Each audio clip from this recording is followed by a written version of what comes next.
What's up, Lakers supporters? It's episode 12 of Laker Chisme. I'm your host, Jacob, and let's get right into it. A couple of weeks ago, maybe about a week or two ago, CBS.com released their picks for the first and second team, the All NBA team, which is basically like your all-star team during the season.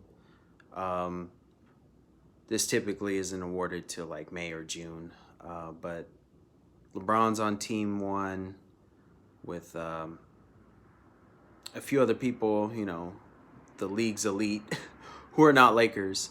Um, my only gripe on the first All NBA team is that Luka's the second shooting guard behind James Harden. There's no point guard, traditional point guard on the team. Um, Anthony Davis was selected, in theory. Nothing is confirmed yet. But in theory, as the second All NBA team, as a power forward. For me personally, I think he should be first team All NBA power forward, move Giannis to the third spot, take Luka off the first team. He's 21. I mean, no disrespect to him, but AD should be on the first team. And put LeBron at the point guard. So you have two Lakers on the first team.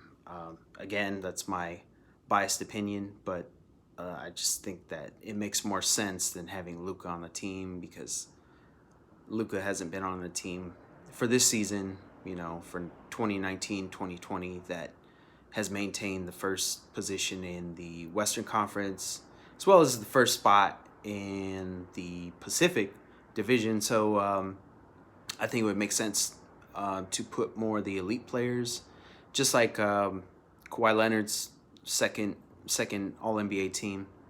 I think he's a great player, but he's missed a lot of games. So, I mean, that makes more sense. Whereas putting Anthony Davis on the second team doesn't make as much sense to me, especially being an All-Star and just being on the Lakers. And we don't know what would have happened this season. What we do know is that there were two teams in the top two spots in the NBA the entire season. So, I mean, there's no debating the Bucks and the Lakers as being your elite teams, and of course having some of your best coaching, management, and just overall, floor. You could call it basketball IQ or just knowledge on the floor. Those are definitely your elite teams.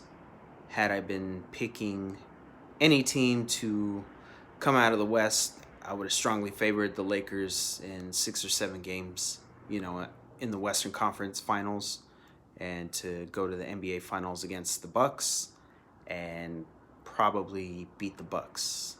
But we don't know. Of course, this is all speculation. So I'm just happy that we got what we could do or what we could have for this season. But part of that is with this season being delayed and kind of cut short, hopefully this will add or extend LeBron James's career with the Lakers. I don't see why not. I think it's a strong chance. I hope it happens. I'm thankful he's here, just like everyone else. And also, I hope that Kuzma is also here for next season. I think he has $3.5 million left on his what is it, year 4 of his contract. So we'll see if he can maintain that through next February. And we really don't know Kuzma's true potential. That's why I'm so adamant about not writing him off, because we still don't know. And Kuzma he's a 4-year player out of college. Most players that hit the NBA aren't 4 years out of college. They didn't go to university, play college athletics for 4 years.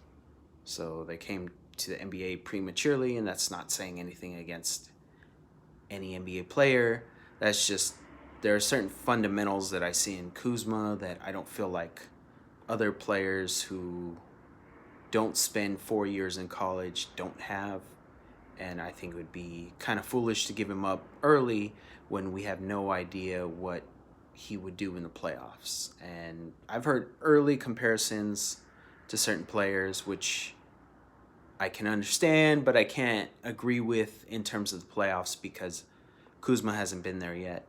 But I just know the Lakers' potential, and I know, for example, LeBron James and Danny Green's their histories not only together but just in general as far as getting to the NBA Finals and understanding what it takes to win. So I would like to see Kuzma team up with them and continue with the Lakers.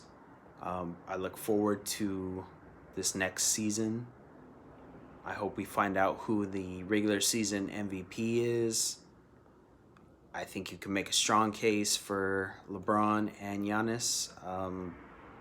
But again, I'm biased, so I'm going to go with LeBron because LeBron's not a traditional point guard, and last we saw, he was leading the league in assists. So that's not very common, and I would like to see that acknowledged because that's not easy. But it does show that assists and teamwork and looking out for your teammates in order to win the game does work.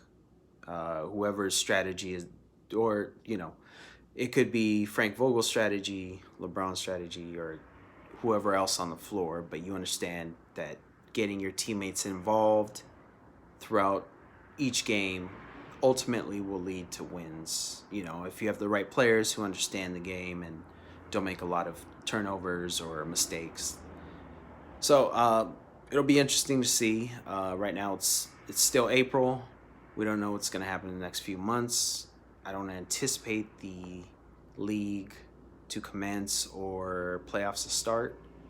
I think it's off till October of next season for the 2020-2021 season.